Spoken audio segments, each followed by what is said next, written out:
जामशोर ज़िले जे Sindh TV news जे bureau chief Mohammad Ismail बारेजो धणीबख़्श बारेजो अज़ीम बारेजो जे घरनि ते बासरण तुरनि पारां हमलो करण ऐं मौतमार धमकियूं ॾियण वारे अमल ख़िलाफ़ कंदाकोट प्रेस क्लब आॾो एहतिजाजी मुज़ाहिरो कयो वियो। रैली जी अॻुवाणी प्रेस क्लब जे general secretary Ali Hassan Malik, Sindh TV news जे रिपोर्टर बकामत बंगवार, जीजल अख़बार जे डिस्ट्रिक्ट रिपोर्टर अब्दुल ख़ालिक चाचड़ जी अॻुवाणी में कढी वई। इन मौक़े ते अली हसन मलिक, बकामत बंगवार, मसूद आलम सूमरो, राजा गोपी चंद, अब्दुल ख़ालिक चाचड़, ग़ुलाम मुस्तफ़ा निंदवाणी, नसीर अहमद मंगी, फ़खुर बलोच, अज़ूर बख्श मंगी, जावेद मलिक, मुमताज़ सिंधी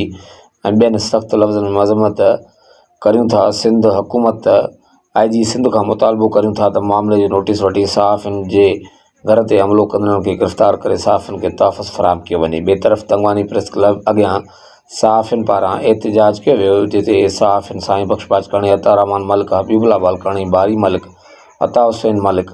गुल मलिक चयो त जामशोर जे सीनियर सहाफ़ियुनि जे घरनि ते हमलनि, मौतमार धमकियुनि जी सख़्त लफ़्ज़नि में मज़म्मत कयूं था। असां सिंध हुकूमत ऐं IG सिंध खां मुतालबो करियूं था त मामले जो नोटिस वठी सहाफ़ियुनि जे घरनि ते हमलो कंदड़नि खे गिरफ़्तार करे सहाफ़ियुनि खे तहफ़्फ़ुज़ फ़राहम कयो वञे।